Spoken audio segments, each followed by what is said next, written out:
The blistering August sun cast long shadows across the dusty main street of Shoshone, Wyoming Territory. 1873. As Susannah Sinclair limped determinedly toward the mercantile, ignoring the whispers that followed her like faithful dogs.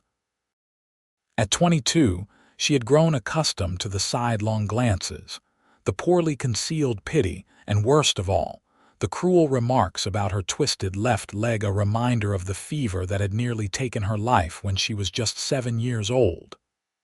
"There goes the defective Sinclair girl," Mrs. Holloway muttered to Mrs. Parker as Susannah passed by. "Such a shame. Pretty face, but who would ever want a wife who can't even walk proper?"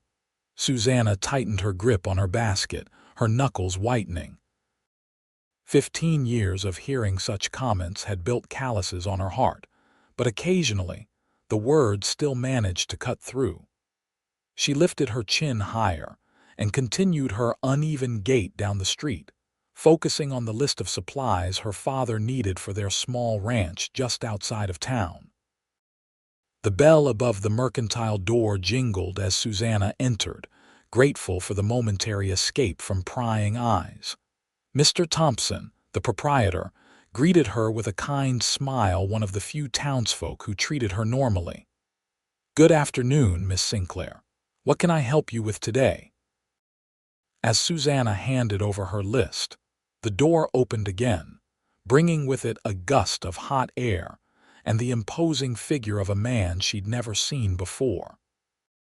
Tall and broad-shouldered, with sun-bronzed skin and eyes the color of a summer storm, he removed his worn Stetson to reveal dark hair that curled slightly at the nape of his neck. The stranger nodded politely in her direction before approaching the counter. "Afternoon. Name's Lucas Lawson. I'm looking for Richard Sinclair. I've been told he might be hiring hands for his ranch." Susannah froze at the mention of her father's name, turning to face the stranger more fully. "Mr. Sinclair is my father," she said, her voice steady despite the flutter in her stomach. "I'm Susannah Sinclair." Lucas Lawson's eyes met hers, and unlike most newcomers who quickly glanced at her leg before averting their gaze, he maintained eye contact with an intensity that made her breath catch. "Pleased to meet you, Miss Sinclair. Just arrived from Montana Territory. I've been working cattle for most of my life and heard your father runs a respectable operation." Before Susannah could respond, the bell jingled again, and Sheriff Thomas Jenkins entered, his weathered face breaking into a smile at the sight of her. "Afternoon, Susannah," he said warmly before his gaze shifted to Lucas, immediately becoming more guarded. "Don't believe I've seen you around these parts before, mister." Lucas extended his hand. "Lucas Lawson, Sheriff, just arrived on the morning stage." The sheriff shook his hand with obvious reservation. "We don't get many strangers in Shoshone. What brings you here?" "Looking for honest work.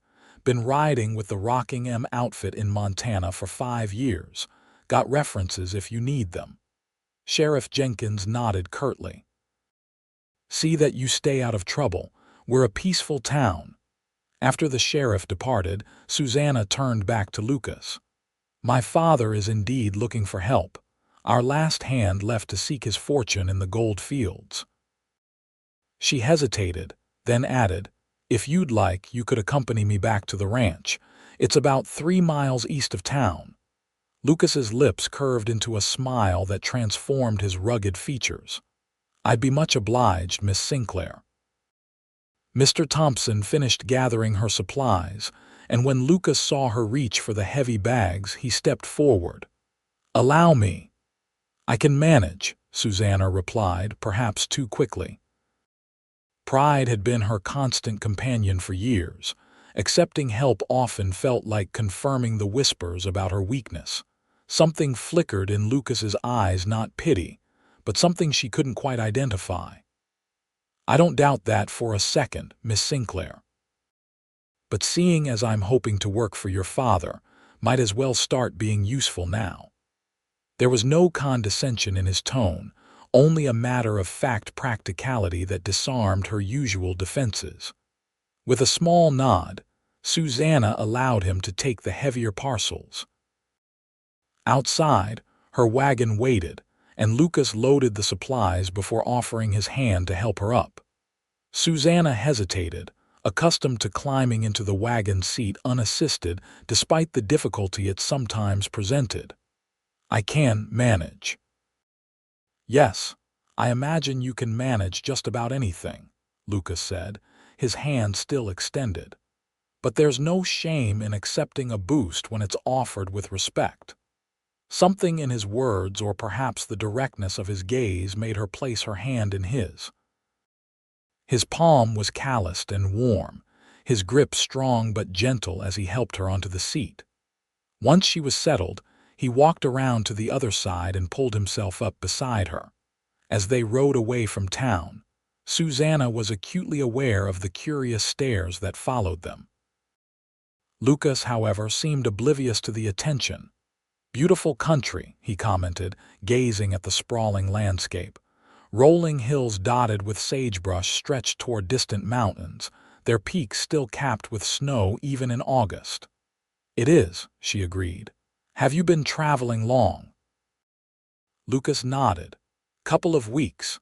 Decided it was time for a change after the Rocking M was sold to an Eastern cattle company. New owners wanted to bring in their own men."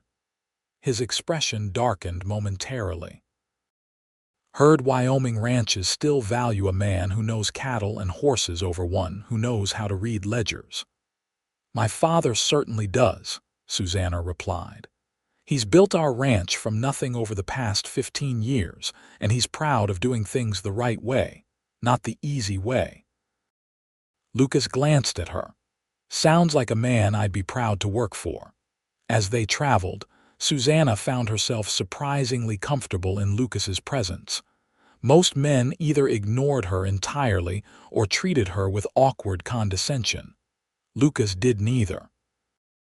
He spoke to her as he might any other person, asking thoughtful questions about the ranch and the area, and listening attentively to her answers. When they reached a particularly rough patch of road, the wagon jolted violently. Instinctively, Lucas's arm shot out to steady her, his hand firm on her shoulder. The touch was brief but left a lingering warmth even after he withdrew. "Sorry," he said, but there was no embarrassment in his tone. "Thank you," Susannah replied simply. As they crested the final hill, the Sinclair Ranch came into view, a modest but well-maintained collection of buildings nestled in a small valley. The main house was constructed of sturdy logs with a wide front porch. A large barn stood nearby, alongside a bunkhouse, corrals, and several smaller outbuildings. "It's not grand," Susannah said, feeling a sudden urge to apologize for the ranch's modest appearance. "It's real," Lucas replied. "I've worked on fancy spreads where everything was for show and falling apart underneath. This place looks solid, built to last." His assessment pleased her more than she cared to admit. As they approached, Richard Sinclair emerged from the barn. A tall man with graying hair and the same determined set to his jaw as his daughter, he watched them approach with curious eyes. "Brought company, I see," he called as Susannah guided the wagon to a stop. Lucas jumped down and came around to offer Susannah his hand again. This time, she accepted without hesitation, aware of her father's surprised gaze. Once on the ground, she made the introductions. "Father, this is Mr. Lucas Lawson.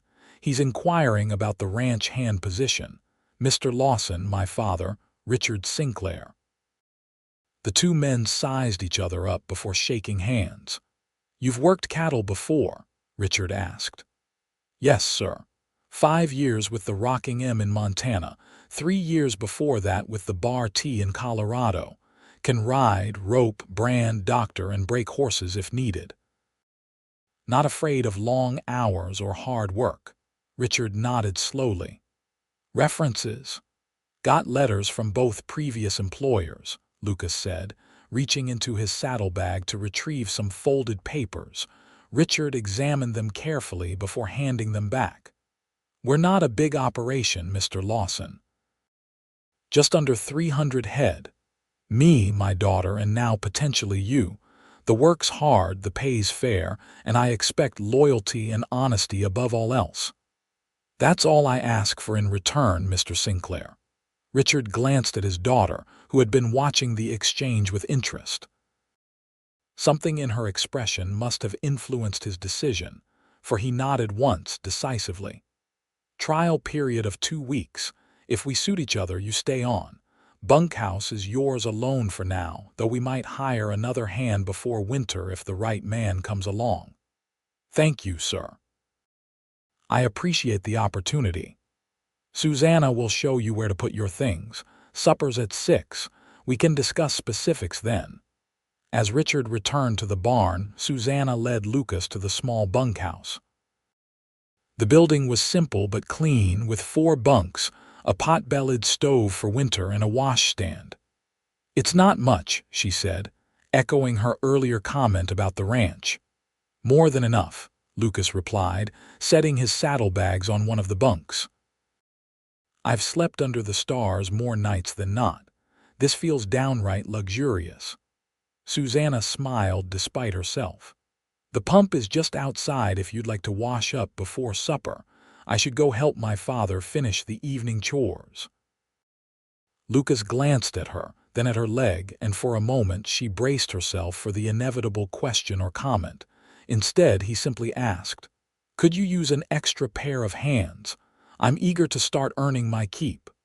Caught off guard by his response, Susannah nodded.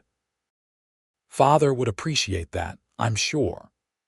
Over the next few hours, Susannah observed Lucas as he worked alongside her father.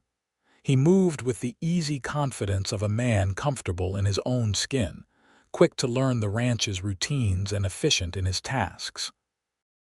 When they all gathered at the supper table that evening, her father seemed genuinely impressed. "You handle yourself well, Lawson," Richard commented as Susannah served a hearty stew with fresh baked bread.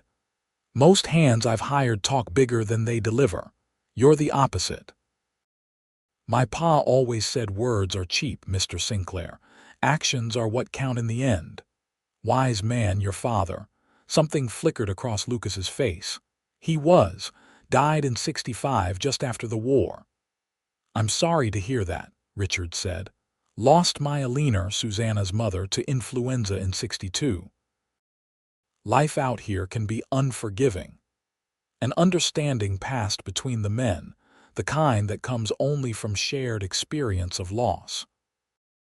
Susannah felt a tightness in her throat as she remembered her mother, beautiful, kind, and fiercely protective of her daughter after the fever left her with a permanent limp. "Mother always said the measure of life isn't in how many years you have, but in how fully you live the ones you're given," Susannah said softly. Lucas's eyes found hers across the table. "Your mother sounds like she was a remarkable woman." "She was," Richard confirmed.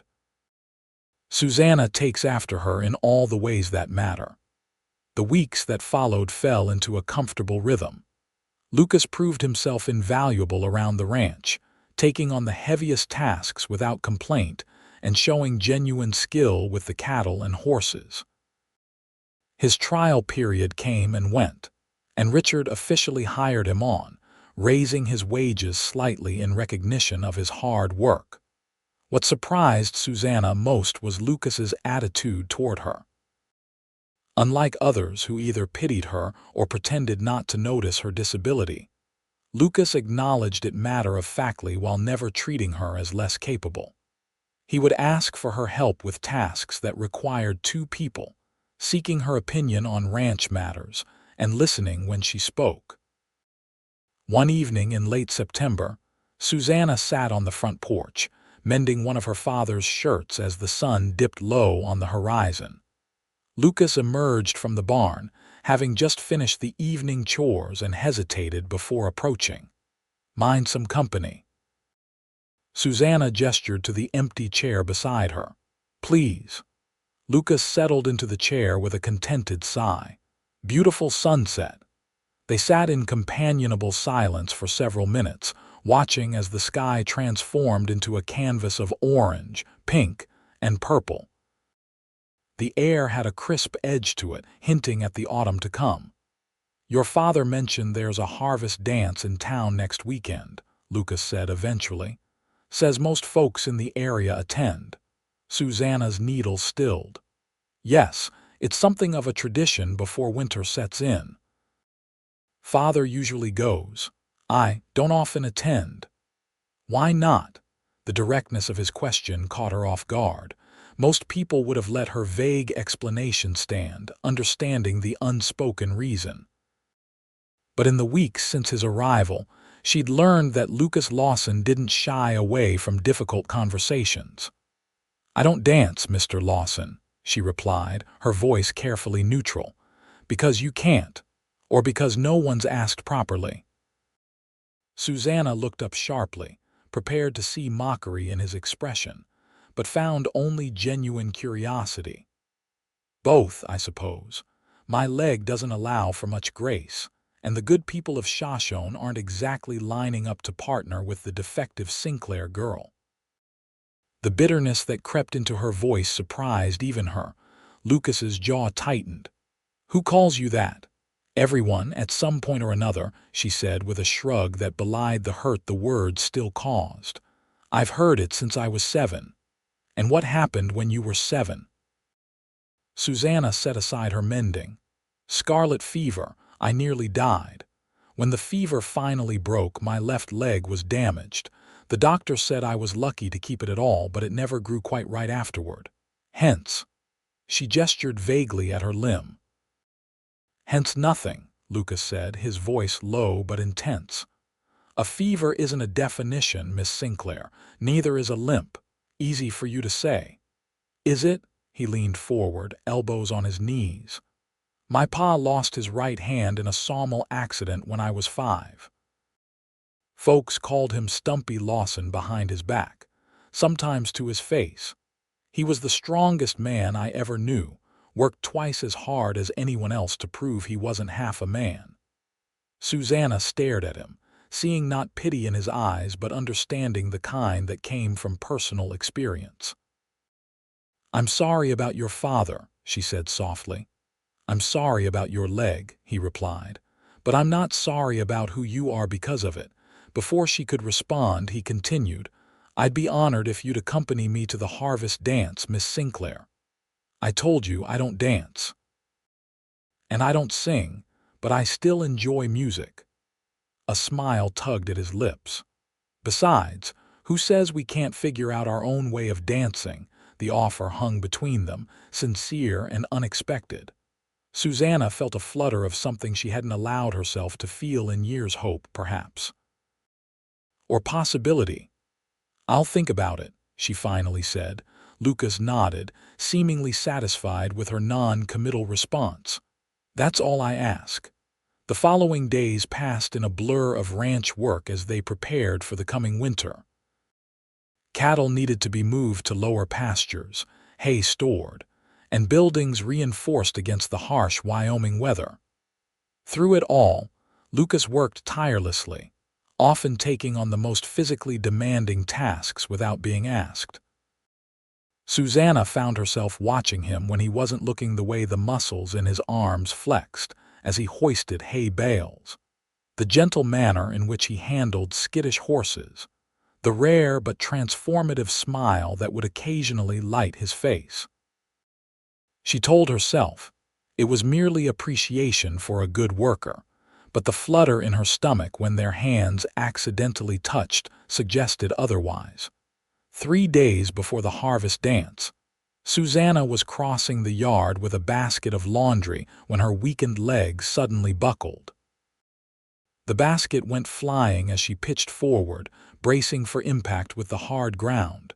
Instead, strong arms caught her mid-fall, steadying her against a solid chest. "Whoa there," Lucas said, his voice close to her ear. "I've got you." Embarrassment washed over her as she regained her footing, pulling away perhaps too quickly. "Thank you," she mumbled, kneeling to gather the scattered clothes, wincing as her leg protested the movement. Lucas knelt beside her, helping to collect the laundry. "Happens to everyone. Nearly broke my neck last week when I tripped over a bucket I left in the barn." She knew he was trying to make her feel better, to normalize what had happened, but tears of frustration still threatened. "It's not the same." "No," he agreed after a moment. "It's not. But falling isn't the measure of a person, Miss Sinclair. Getting back up is." Susannah looked at him then, really looked, and saw no judgment in his eyes, only a respect that made her breath catch. "Most people see weakness when they look at me," she said, the words escaping before she could stop them. Lucas shook his head. "Then most people aren't looking properly." He handed her the last of the laundry. "I see strength in every step you take, Miss Sinclair. More strength than most folks will ever know." The sincerity in his voice was undeniable, and for a moment Susannah allowed herself to believe him.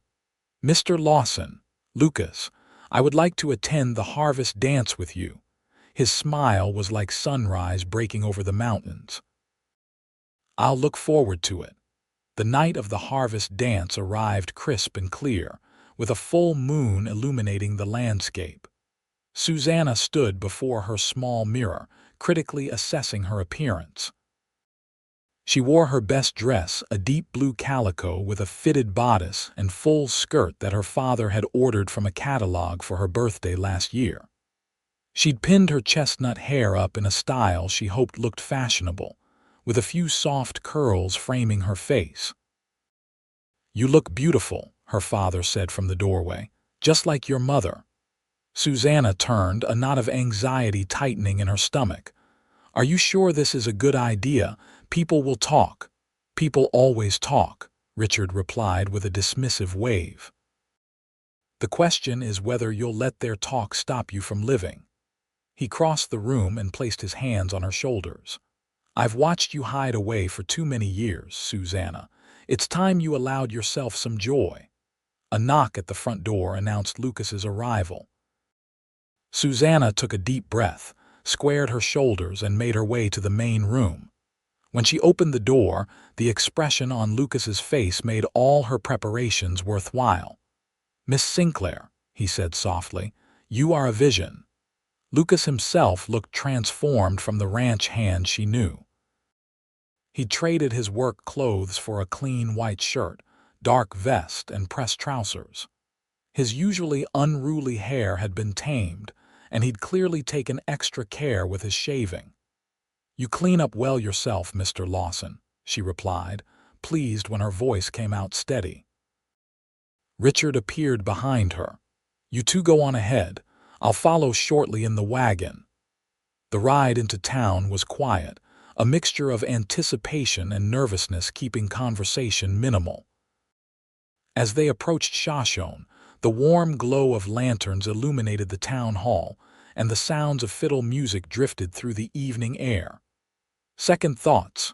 Lucas asked perceptively as he helped her down from the wagon. "Several dozen," Susannah admitted with a wry smile.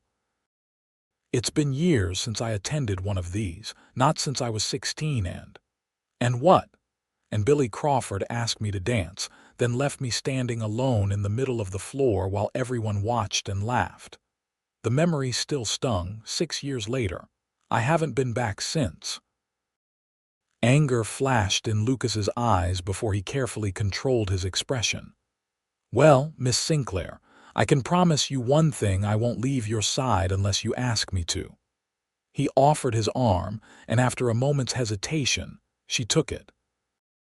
Together, they walked toward the town hall, Susannah acutely aware of the eyes that turned their way as they entered. The music momentarily faltered as conversations paused, and she felt her resolve wavering. Lucas's hand covered hers where it rested on his arm, a gentle pressure that somehow conveyed both reassurance and determination. "Shall we find a place to sit?" he asked, his voice pitched for her ears alone. Grateful for his sensitivity, Susannah nodded. They made their way to a bench along one wall, where they could observe the dancing without being in the center of attention. Gradually, the music and chatter resumed, though Susannah could still feel curious glances being cast their way. Mrs.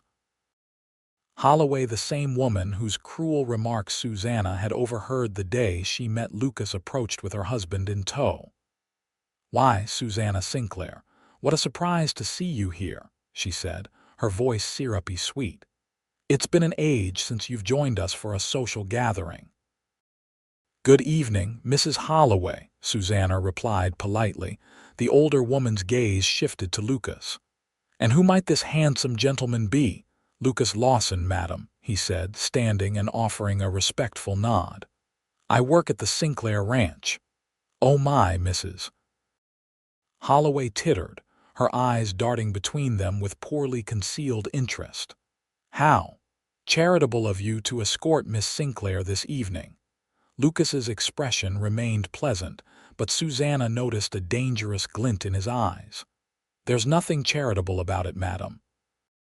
I consider myself fortunate that Miss Sinclair accepted my invitation." Mrs. Holloway blinked, clearly taken aback by his directness. "Well, that's very nice." She tugged on her husband's arm. "Come along, Herbert, I believe the Jenkinses have arrived." As the couple retreated, Susannah fought back a smile. "That was rather bold of you." Lucas retook his seat beside her. "Just speaking the truth. That woman reminds me of a rattlesnake, all warning and venom." Susannah couldn't help the laugh that escaped her. An apt description. "She's been the ringleader of town gossip since I can remember." The evening progressed more pleasantly than Susannah had dared hope. Several of the kinder townsfolk stopped by to greet them, and Richard arrived with his neighbor, Mr. Peterson, the two men joining them for a while before wandering off to discuss cattle prices with other ranchers. When the fiddler struck up a particularly lively tune, Lucas turned to Susannah. "I've been thinking about what you said about dancing." She tensed. "Lucas, I really can't. Hear me out," he said gently. "Dancing is just moving to music in a way that brings joy. The steps don't matter nearly as much as folks think they do." Before she could protest further, he stood and extended his hand. "I promised I wouldn't leave your side. That includes if you decide to take a chance on me right now." Susannah looked at his outstretched hand, then at the dancing couples in the center of the room. Fear and longing warred within her. "Everyone will stare." "Let them," Lucas said. "Or better yet, let's give them something worth staring at." Perhaps it was the warmth in his eyes, or the weeks of quiet respect he'd shown her, or simply the fact that for once in her life, she wanted to be brave in a different way, not the stoic bravery of enduring whispers and pity, but the exhilarating bravery of truly living despite them. Whatever the reason, Susannah placed her hand in his and stood. "I can't promise not to step on your toes," she warned. Lucas's smile was radiant. "I've got sturdy boots." He led her not to the center of the floor, but to a less crowded corner. Then, instead of taking the traditional dance position, he simply held both her hands in his. "Just follow my lead, we'll make this our own." The music washed over them as Lucas began to move, not in the formal steps of a country dance, but in a simple, swaying motion that Susannah found she could match without difficulty. He kept his movements small and deliberate, never pulling her off balance or rushing ahead. When she stumbled slightly, his steady grip kept her upright, and his smile never faltered. "See, dancing," he said softly, and remarkably it was. Not the kind of dancing she'd envied as a girl, but something new and perfectly suited to her capabilities. As they moved together in their improvised dance, Susannah felt a lightness she hadn't experienced in years. She was aware of the curious glances, the whispers behind hands, but for once, they seemed distant and unimportant compared to the man before her, whose eyes held nothing but admiration. The fiddle played on, and Lucas gradually expanded their movements, adding a gentle turn that Susannah managed with growing confidence. When the music finally ended, she was breathless not from exertion, but from the sheer, unexpected joy of the experience. "Thank you," she whispered, still holding his hands. "For what? For seeing me. Not my limp." Something profound passed between them in that moment, a connection deeper than words could express. Lucas's gaze dropped briefly to her lips, and Susannah's heart raced with anticipation. But they were in the middle of the town hall, surrounded by watchful eyes, and the moment passed as the musicians began another tune. "Would you like to continue, or shall we rest?" Lucas asked. "Perhaps some refreshments," Susannah suggested, suddenly aware of how thirsty she was. As they made their way to the refreshment table, Sheriff Jenkins intercepted them, his expression unusually serious. "Lawson, could I have a word?" Lucas glanced at Susannah, who nodded her understanding. "I'll get us some punch." Once she had moved away, the sheriff's demeanor changed, his voice low and accusatory. "Got a telegram from Montana today. Seems there's some discrepancy about your story." Lucas's face remained impassive. "What discrepancy would that be?" "Telegram says the Rockingham Ranch hasn't changed hands. Owner claims he never employed a Lucas Lawson." For a long moment, Lucas said nothing, his jaw working as if chewing over his response. Finally, he sighed. "My real name is Lucas Lawton. I worked at the Double Bar Ranch, not the Rockingham." "Why the lie?" Lucas's eyes flicked briefly to Susannah, who was chatting with Mrs. Peterson at the refreshment table. "I've been running from something. Thought a fresh start with a slightly different name would be safer." "Running from what, exactly?" The sheriff's hand moved casually closer to his sidearm. "Not the law, if that's what you're thinking," Lucas said quickly. "It's personal. A man named Garrett Blackwood, he has a vendetta against me, has been tracking me across 3 territories. I thought changing my name slightly might throw him off my trail." Sheriff Jenkins studied him skeptically.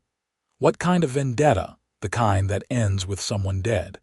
Lucas's voice was flat. "I didn't want to bring trouble to Shoshone or to the Sinclairs. They're good people." "That they are, which is why I'm giving you 24 hours to pack your things and move on. I don't need outside trouble in my town." Lucas's face paled. "Sheriff, please. 24 hours, Lawton. Or I'll tell Richard Sinclair exactly what kind of man he's hired." With that, the sheriff moved away, leaving Lucas standing alone, his mind racing with the implications of what had just happened. When Susannah returned with 2 cups of punch, she immediately noticed his changed demeanor. "Is everything all right?" she asked. Lucas forced a smile. "Fine. Just some questions about my time in Montana." Susannah seemed unconvinced, but didn't press the issue. As the evening wore on, Lucas tried to recapture the earlier joy they had shared, but the sheriff's ultimatum weighed heavily on his mind. He had come to care deeply for the Sinclairs, especially Susannah, and the thought of leaving them, of leaving her, created a physical ache in his chest. But staying would mean risking bringing Garrett Blackwood's violence to their doorstep, and that was something he couldn't do.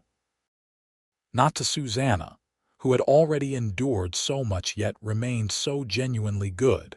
By the time they returned to the ranch that night, Lucas had made his decision. He would leave before dawn, sparing Susannah and her father the pain of goodbyes and explanations. It was the coward's way out, perhaps, but it seemed kinder than the truth. After ensuring Susannah reached her door safely, he lingered a moment longer than necessary, memorizing the way the moonlight illuminated her face. "I had a wonderful time tonight," she said softly. "As did I." The words felt hollow, knowing what morning would bring. "Good night, Lucas." "Good night, Susannah."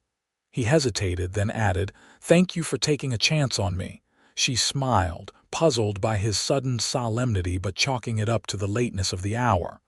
"I should be the one thanking you." As he watched her door close, Lucas felt a sense of loss so profound it nearly brought him to his knees. In the few months he had known her, Susannah Sinclair had worked her way into his heart in a way no other woman ever had. Her quiet strength, her dignity in the face of cruelty, her unwavering kindness, all of it had revealed to him what true character looked like. And now he had to leave her back in the bunkhouse. Lucas sat on his bunk, head in his hands, trying to convince himself he was doing the right thing. Garrett Blackwood was not a man who made idle threats, and his promise to make Lucas suffer before killing him had been spoken with chilling conviction. If Blackwood tracked him to Shoshone, and eventually, everyone Lucas cared about would be in danger.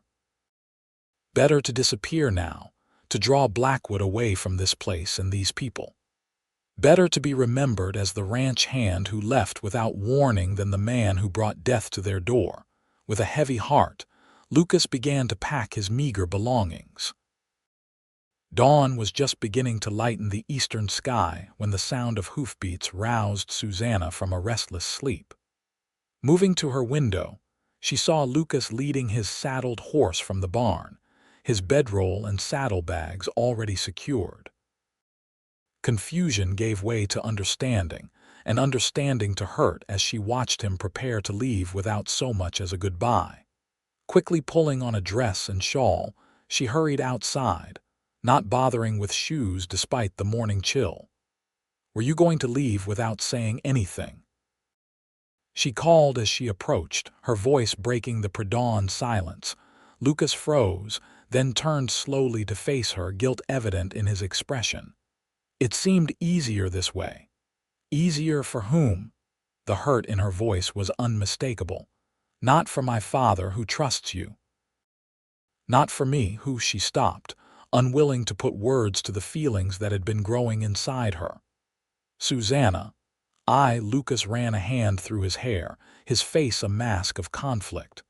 "There are things you don't know about me, things that make it dangerous for me to stay." "Then tell me," she urged, stepping closer.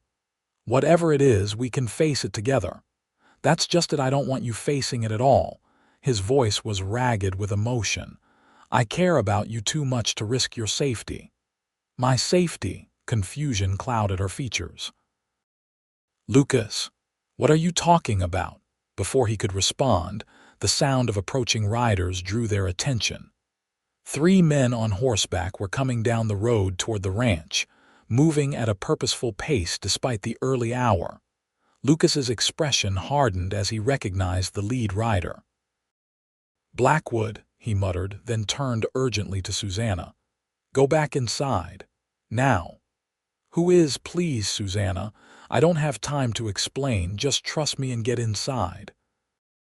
Something in his voice raw fear. Not for himself but for her made Susannah comply, though she moved only as far as the porch, unwilling to leave him alone to face whatever threat was approaching. The 3 riders pulled up in front of the house, dust swirling around their horses' hooves. The man in the center was tall and lean, with cold eyes and a scar that pulled one corner of his mouth into a permanent sneer. Well, he drawled. "Lucas Lawson. Did you really think changing one letter in your name would be enough to hide from me?" Lucas stood his ground, though Susannah could see the tension in every line of his body. "This is private property, Blackwood. You're not welcome here." Blackwood's laugh was harsh. "Since when has welcome ever mattered to me?" His gaze shifted to Susannah, and the predatory assessment in his eyes made her skin crawl. "Found yourself a crippled girlfriend, I see. How touching." Lucas's hands curled into fists. "Leave her out of this. Your quarrel is with me." "My quarrel," Blackwood spat, "is with anyone foolish enough to stand between me and what I want. Your testimony cost me 5 years in Yuma Territorial Prison, Lawson. 5 years of hell because you couldn't keep your mouth shut about what you saw." Understanding dawned on Susannah. Lucas hadn't been running from the law. He had been a witness against this man, had helped put him in prison, and now Blackwood was seeking revenge. "I told the truth," Lucas said simply. "You murdered that family in cold blood for their land. The court gave you the sentence you deserved. And now I'm free to give you what you deserve." Blackwood's hand moved to his holstered pistol. "I promised I'd make you suffer before I killed you, remember? I think I'll start with your little lady friend. Everything happened at once." Blackwood drew his weapon, aiming not at Lucas but at Susannah. Lucas lunged toward him with a roar of denial, and from the barn doorway came the sharp crack of a rifle, the bullet striking Blackwood's shoulder and spinning him from his saddle. Richard Sinclair stood in the barn entrance, his rifle already being leveled at the second rider, who had begun to draw his own weapon. "The next one goes through your heart," Richard warned, his voice deadly calm. "Drop your guns, both of you." Faced with Richard's steady aim and their leader writhing in the dust, the other two men slowly raised their hands in surrender. "Susannah," Richard called, "get inside and fetch some rope. Then ride for the sheriff." Still processing what had happened, Susannah moved to obey, casting one last glance at Lucas, who stood over the fallen Blackwood with an expression of mingled relief and regret. The hours that followed were a blur of activity. Sheriff Jenkins and his deputy arrived to take custody of Blackwood and his men. Statements were given, the full story finally emerging. Lucas had been a ranch foreman in Colorado when he witnessed Garrett Blackwood murder a family who had refused to sell their land. His testimony had sent Blackwood to prison, but upon his release, the man had sworn vengeance, tracking Lucas across 3 territories. "Why didn't you tell us?" Richard asked as they sat at the kitchen table later that day, the prisoners safely locked in the Shoshone jail. Lucas stared into his coffee. "I was trying to protect you both. Blackwood isn't the kind of man who makes idle threats. I thought if I left, he would follow me and leave you in peace." "And what about Susannah?" Richard pressed. "Were you just going to disappear and break her heart?"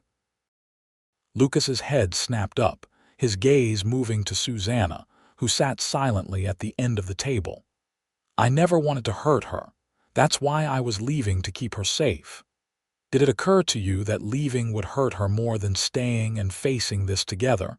Lucas had no answer for that. Richard sighed, pushing back from the table. "I'm going to check on the cattle. You two have some talking to do." He paused at the door. "For what it's worth, Lawson or Lawton, whatever your name is, I respect a man who tries to do right by others, even when he goes about it the wrong way." With that, he left them alone, the silence stretching between them like a physical thing. "I'm sorry," Lucas finally said, his voice barely above a whisper. "I thought I was protecting you, by leaving without a word, by making decisions about my life without consulting me." Hurt and anger colored Susannah's words. "That's not protection, Lucas. That's treating me exactly how everyone else does, like I'm too fragile to handle the truth." Lucas winced at the accuracy of her assessment. "You're right. I was wrong. But please believe that everything else, my feelings for you, my respect for your father, my happiness here, all of that was real. Even your name. My name is Lucas Lawson. I changed it slightly when I came here, hoping it would buy me time if Blackwood came looking. It was wrong to lie, even by omission." Susannah studied him, her expression guarded. "Is there anything else I should know?" Lucas met her gaze directly. "Just one thing. I've fallen in love with you, Susannah Sinclair. I love your strength, your kindness, your dignity in the face of cruelty. I love the way you never let your limp define you, even when others try to. I love your determination to live fully despite the obstacles. And I was a fool to think leaving you was somehow better than standing beside you against whatever comes." Tears welled in Susannah's eyes. "You love me." Because of everything you are, Lucas interrupted firmly. There is no despite in how I feel about you. For a long moment, Susannah said nothing, processing his words. Then, slowly, she extended her hand across the table. I think I've loved you since the day you helped me into the wagon and said there was no shame in accepting a boost offered with respect. Lucas took her hand, his thumb brushing over her knuckles. Can you forgive me for almost leaving? I can, she said softly. But don't ever try to protect me by shutting me out again. I may limp, Lucas, but I'm not weak. No, he agreed. You're the strongest person I've ever known.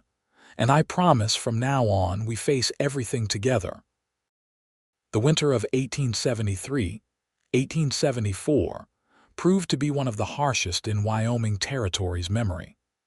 Snow piled in drifts taller than a man, and temperatures plummeted so low that spit would freeze before it hit the ground. But inside the Sinclair ranch house, warmth and happiness prevailed. With Garrett Blackwood and his men sentenced to lengthy prison terms in Cheyenne, the threat that had hung over Lucas for so long was finally lifted. He had legally reclaimed his true name, and with Richard's blessing, he and Susannah had begun courting officially.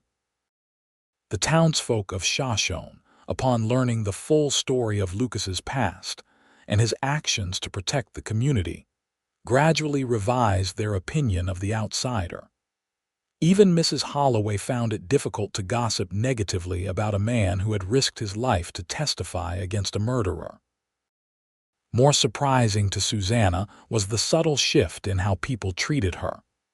Perhaps it was seeing her with Lucas, who clearly adored her and never showed a hint of embarrassment about her limp.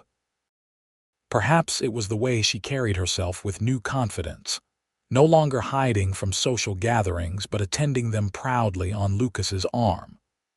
Whatever the reason, the whispers diminished, and the term defective was no longer associated with her name. On a crisp April evening, with the first wildflowers beginning to peek through the melting snow, Lucas took Susannah for a walk to a small hilltop overlooking the ranch. The setting sun painted the landscape in hues of gold and pink, the distant mountains standing in majestic silhouette against the darkening sky. "Beautiful, isn't it?" Susannah said, leaning comfortably against his side. "Second most beautiful sight I've ever seen," Lucas replied, his gaze fixed not on the landscape but on her. Susannah felt a blush warm her cheeks. Even after months of courtship, his open admiration still had the power to fluster her. "You're being ridiculous. Just honest." Lucas took her hands in his expression growing serious. "Susannah, these past months have been the happiest of my life. Before I came to Shoshone, I was running not just from Blackwood, but from any chance at putting down roots or forming connections. I convinced myself it was safer that way.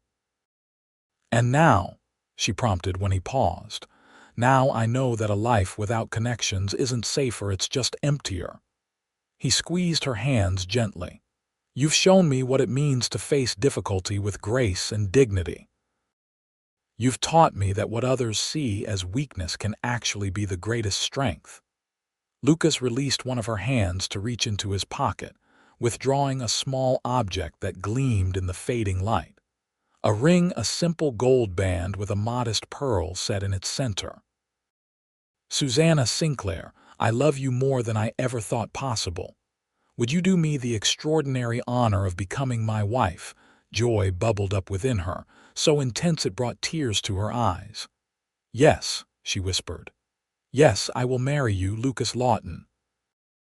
The ring slid onto her finger as if it had always belonged there, and when Lucas drew her into his arms, his kiss was a promise of all the days to come, days filled with love, understanding, and mutual respect. Their wedding took place in June 1874, beneath an arch of wildflowers on the Sinclair ranch.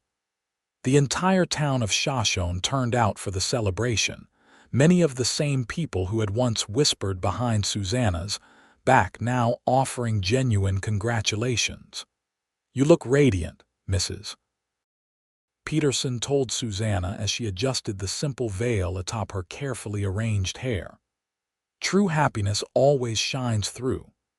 Richard Sinclair, his eyes suspiciously moist, walked his daughter down the makeshift aisle, her gait uneven but her head held high. Lucas waited at the altar, his expression transforming into one of wonder as he watched his bride approach. "Who gives this woman to be married to this man?" the Reverend asked. Richard cleared his throat. "I do, with pride and love." The ceremony was simple but heartfelt, the vows exchanged with voices clear and sure.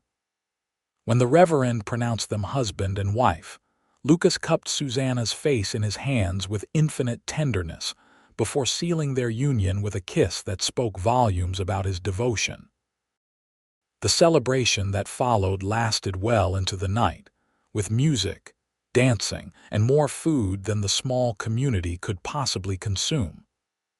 Lucas and Susannah danced together as they had at the harvest dance in their own way, with movements adapted to accommodate her abilities.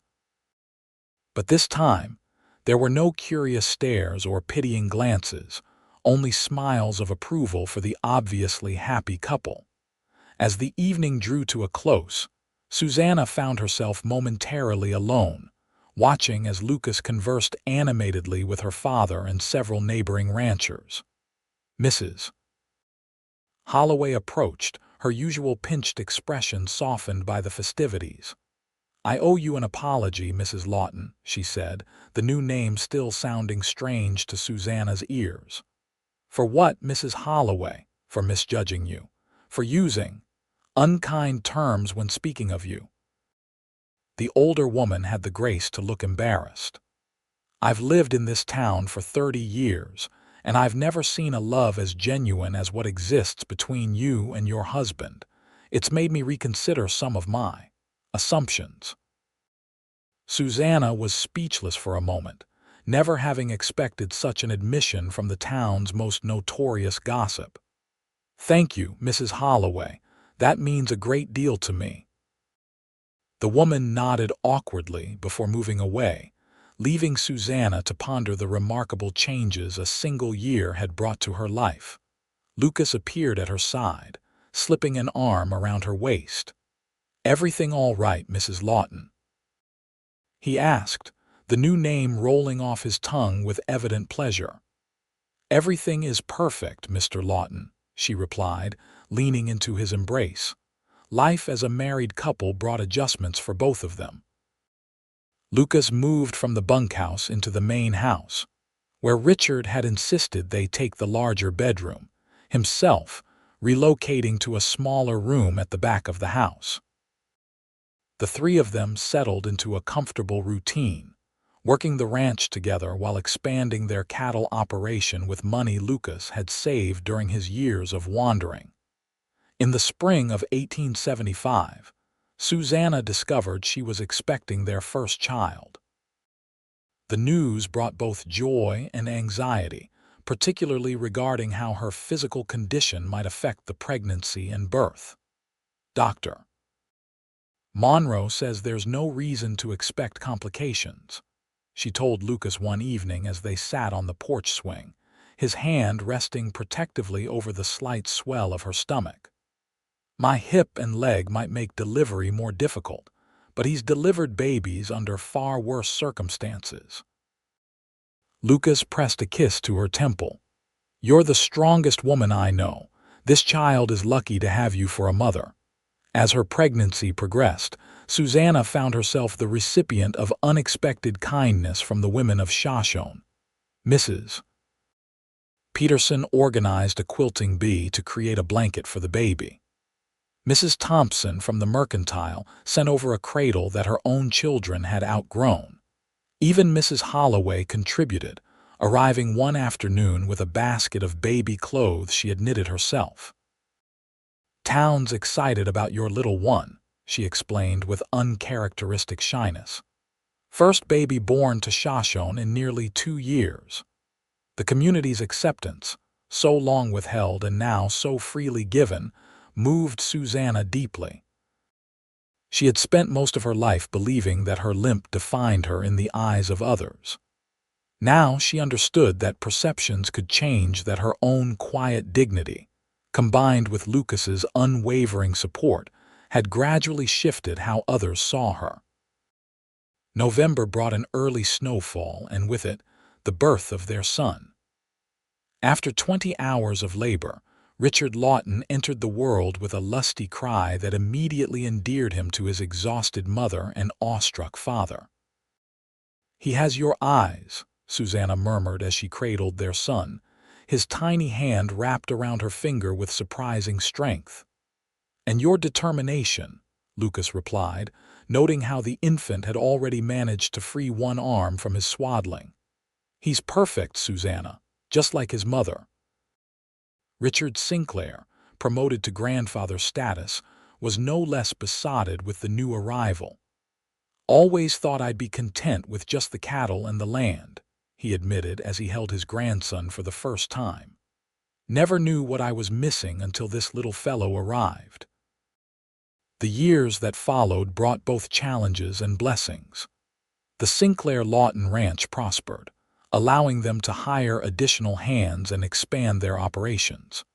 Richard gradually stepped back, letting Lucas take over the day-to-day management while he enjoyed his role as doting grandfather. In 1877, they welcomed a daughter, Eleanor, named for Susannah's mother. Like her brother, she was strong and healthy, with Lucas's dark hair and Susannah's expressive eyes. The family was complete, or so they thought, until 1880 brought the surprise arrival of twins Matthew and Sarah, who kept the entire household on their toes with their energy and mischief. Through it all, Lucas never wavered in his devotion to Susannah. He still looked at her with the same admiration he had shown that first day in the mercantile, still treated her with a respect that acknowledged both her limitations and her remarkable strength. And on difficult days, when her leg pained her more than usual, he would remind her of what he had always seen. Not defect, but determination. Not weakness, but resilience. By the spring of 1883, 10 years after Lucas had first ridden into Shoshone, the town had changed almost as much as the Lawson family. The railroad had arrived 2 years earlier, bringing new settlers, new businesses, and a general sense of progress. The Sinclair Lawson Ranch had become one of the most successful operations in the county, its cattle fetching premium prices at market. Susannah, now 32, had grown into her role not just as wife and mother, but as a respected member of the community. She served on the school board, taught Sunday school at the newly built church, and had started a small lending library in a corner of the mercantile. Her limp, once the source of so much whispered cruelty, had become simply another aspect of the woman everyone knew and admired. One warm evening, as the family gathered on the expanded porch of their home, now a substantial 2-story structure that had gradually replaced the original cabin, Susannah watched her children playing in the yard. 8-year-old Richard was teaching 6-year-old Eleanor how to throw a lasso, while the 3-year-old twins chased fireflies with squeals of delight. Lucas settled beside her on the porch swing, his arm automatically finding its place around her shoulders. At 41, his hair was beginning to show threads of silver at the temples, and lines had formed at the corners of his eyes from years of squinting into the Wyoming sun. To Susannah, he had never been more handsome. "Penny for your thoughts," he said, pressing a kiss to her temple. "I was just thinking about the day we met," Susannah replied, leaning into his embrace. "About how different my life would be if you hadn't walked into the mercantile that afternoon." "I'm the fortunate one," Lucas insisted. "I was running from my past with no future to speak of. You gave me a home, a family, a reason to stop running." From the yard came a cry of triumph as Alina successfully looped her small lasso around a fence post, followed by Richard's enthusiastic applause. The twins, losing interest in the fireflies, toddled over to join their siblings, demanding their turn with the rope. "They're growing so fast," Susannah observed. "Sometimes I worry about them, especially Alina." "Why Alina?" Susannah hesitated. "I've noticed she tends to wait for Richard to go first, to test whether something is safe before she tries it. I don't want her to be fearful because of what happened to me." Lucas considered this. "Children observe more than we realize. But I've also seen her climb trees higher than her brother dares, and she's the first to volunteer when Mr. Thompson needs help sorting the new inventory at the store." "True," Susannah acknowledged. "We'll make sure all our children understand that caution isn't the same as fear, and that taking a different path doesn't mean taking a lesser one." Lucas's hand found hers, their fingers intertwining with the easy familiarity of long married couples. "Just as you taught me." As dusk deepened into night, they called the children in for supper. The family gathered around the large oak table that had replaced the smaller one from Susannah's childhood. Richard Sinclair, now in his 70s but still hale and sharp-witted, said the blessing before they began passing dishes. The conversation flowed easily. Richard's excitement about the new foal born that morning, Alina's proud recounting of being chosen to read aloud in school, the twins' simultaneous and often contradictory stories about the frog they had found by the creek. Through it all, Susannah felt a contentment so complete it almost overwhelmed her. Later that night, with the children asleep and the house quiet, Susannah and Lucas stood on the porch, looking out at the star-filled sky. The ranch buildings were dark silhouettes against the moonlit landscape, the cattle mere shadows in the distant pastures. "You ever regret it?" Susannah asked suddenly.